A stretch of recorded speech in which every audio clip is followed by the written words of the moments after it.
നമസ്കാരം, ഞാൻ doctor Shaji Abdul Gafoor, consultant physician, craft hospital, Perinthalmanna. നമ്മളിന്ന് സംസാരിക്കാൻ പോകുന്നത് നമ്മുടെ പ്രമേഹ രോഗികളിൽ നമ്മുടെ എങ്ങനെ ഗ്ലൂക്കോസ് മോണിറ്റർ ചെയ്യാമെന്നുള്ളതാണ്.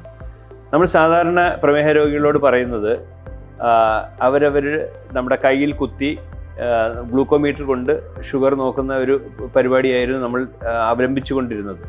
എന്നാൽ ഇപ്പോൾ നമുക്കൊരു ചെറിയൊരു സെൻസർ നമ്മുടെ കയ്യിൽ കണക്ട് ചെയ്തിട്ട് നമ്മുടെ ഫോണിൽ തന്നെ നമുക്ക് നോക്കി കാണാവുന്ന ഒരു സിസ്റ്റം ഉണ്ട്. അതിനെയാണ് കണ്ടിന്യൂസ് ഗ്ലൂക്കോസ് മോണിറ്ററിംഗ് സിസ്റ്റം അല്ലെങ്കിൽ CGMS എന്ന് പറയുന്നത്. അപ്പോൾ CGMSൻ്റെ വരവോടുകൂടി ടൈപ്പ് 1 ഡയബറ്റിസ് അല്ലെങ്കിൽ ടൈപ്പ് 2 ഡയബറ്റിസ്, GDM, ഈ ഗർഭിണികളിൽ ഉണ്ടാകുന്ന പ്രമേഹം, ഇതിൻ്റെയൊക്കെ കൺട്രോൾ വളരെ നല്ല രീതിയിലായിട്ടുണ്ട്. അപ്പം അതിന് ഏറ്റവും ഉതകുന്ന ഒരു മെത്തേഡാണ് ഈ CGMS.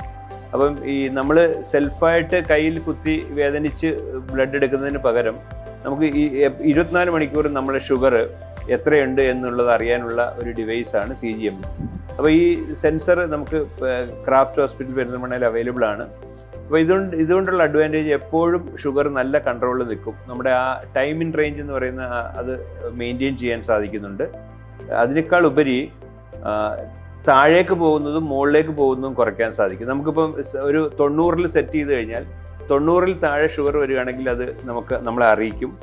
അതുപോലെ ഒരു 150 അല്ലെങ്കിൽ 160-ൽ നമ്മൾ സെറ്റ് ചെയ്ത് കഴിഞ്ഞാൽ ആ ലെവലിലേക്ക് കൂടിക്കഴിഞ്ഞാലും നമ്മളെ ഈ സെൻസർ നമ്മളെ അറിയിക്കുന്നതാണ്. അപ്പോൾ അതുകൊണ്ട് എപ്പോഴും നമ്മുടെ ഷുഗർ ഒരു കൃത്യമായ ലെവലിൽ നിൽക്കാൻ സാധിക്കും.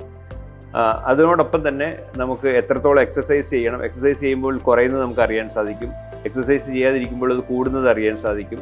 അതുപോലെ ആഹാരത്തിൽ നിയന്ത്രണം ഏർപ്പെടുത്താൻ സാധിക്കും. നമ്മൾ കഴിക്കുന്ന ഭക്ഷണം, ഓരോ പ്രാവശ്യം കഴിക്കുന്ന ഭക്ഷണം എത്രത്തോളം ഷുഗർ നമുക്ക് കൂട്ടാൻ കഴിയുമെന്നുള്ളത് നമുക്ക് നേരിട്ട് കാണാൻ സാധിക്കും. അപ്പോൾ അങ്ങനെയുള്ളൊരു ഡിവൈസാണ് ഈ CGMS എന്ന് പറയുന്ന കണ്ടിന്യൂസ് ഗ്ലൂക്കോസ് മോണിറ്ററിംഗ് സിസ്റ്റം. അപ്പോൾ അതിലേക്ക് നമ്മൾ പല പേഷ്യൻറ്റുകൾ മാറിയിട്ടുണ്ട്. അതുകൊണ്ട് കുറച്ചുകൂടി ബെറ്ററായിട്ട് പ്രമേഹം ഇപ്പോൾ നിയന്ത്രിക്കാൻ സാധിക്കുന്നുണ്ട്.